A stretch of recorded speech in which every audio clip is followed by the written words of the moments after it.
Post गोगळी Dhamangaon तालुका शेलू जिल्हा परभणी। आज आहे 5 सप्टेंबर 2024। आजपासूनचा परत एक शेतकऱ्यासाठी अंदाज येतोय, कारण की आज 5 सप्टेंबर आज दिवसा म्हणजे आज कडक ऊन पडलेले म्हणून खास करून शेतकऱ्याचे अंदाज येतोय। राज्यामध्ये आज विदर्भ मराठवाडा या ठिकाणी भाग बदलत पाऊस पडणार आहे म्हणून हा अंदाज लक्षात येतो। आज दुपारनंतर मध्ये 3:30च्या नंतर विदर्भात तसेच हिंगोली, नांदेड, परभणी, लातूर, बीड, नगर, जालना, संभाजीनगर, नाशिक, जळगाव, बुलढाणा, अकोला, अमरावती, नागपूर, भंडारा, गोंदिया, चंद्रपूर, यवतमाळ, वाशिम म्हणजे आज म्हणजे 5 आणि 6 तारखेपर्यंत आज आणि उद्याचे दिवस या जिल्ह्यामध्ये भाग बदलत पाऊस पडणार आहे, जोराचा पडणार आहे म्हणून हा अंदाज लक्षात यायचा। रात्रीच्याला विजेचा कडकडाचा येणार आहे म्हणून हा अंदाज लक्षात यायचा। पण सर्व शेतकऱ्याला सांगू इच्छितो की म्हणजे आता श्रीचं आगमन होणार आहे, म्हणजे श्रीचं आगमन परवाला होणार आहे।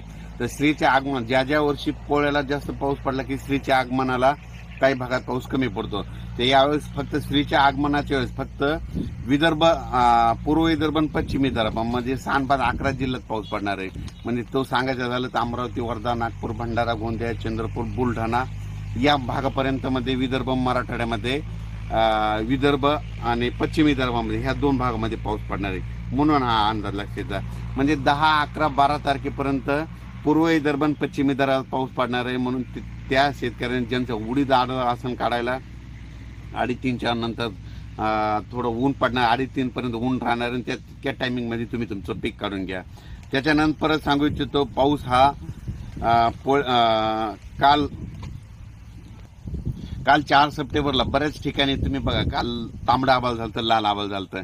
ज्या ठिकाणी झालं त्यांना एक लक्षात घ्यायचं, निसर्गाने तुम्हाला संदेश दिलाय 72 तासाच्या तुमच्या भागामध्ये तिथं पाऊस येणार आहे म्हणून हा अंदाज निसर्गानं काल त्या लाल तांबड्या आभाळातून तुम्हाला व्यक्त केलाय। आणि परत एक सांगू इच्छितो की आता काय झालं, बऱ्याच शेतकऱ्याचं नाशिक झालं, पश्चिम महाराष्ट्र, त्याच्यानंतर श्रीगोंदा या भागामध्ये कांद्याचं रोप टाकणी, नगर जिल्ह्यामध्ये कांद्याचं रोप टाकणी, तर त्यांना एक त्यांच्या कांदा रोप टाकण्यासाठी एक पोषक वातावरण आहे, म्हणजे 10-12 दिवस चांगलं वातावरण आहे म्हणून हे अंदाज लक्षात घ्यायचा आहे। त्याच्यानंतर काय झालं की लातूर जिल्ह्यामध्ये सोयाबीनचं पीक काढणीस आलेलं आहे। तर लातूर जिल्ह्यातल्या सर्व शेतकऱ्याला सांगू इच्छितो तुम्ही काय करा, आज आणि उद्याचे दिवस तुमच्या भागामध्ये पाऊस पडणार आहे, पण म्हणजे 7 तारखेपासून तुमच्या इकडला पाऊस कमी होणार आहे, फक्त विखुरलेल्या स्वरूपाचा पडणार आहे। म्हणून तुम्ही काय करा, तुमचं सोयाबीन दुपार 2:30च्या पर्यंत कापायचं आणि त्याच्यानंतर लगेच वळे लावून झाकून ठेवायचं वाळलं असलं तर।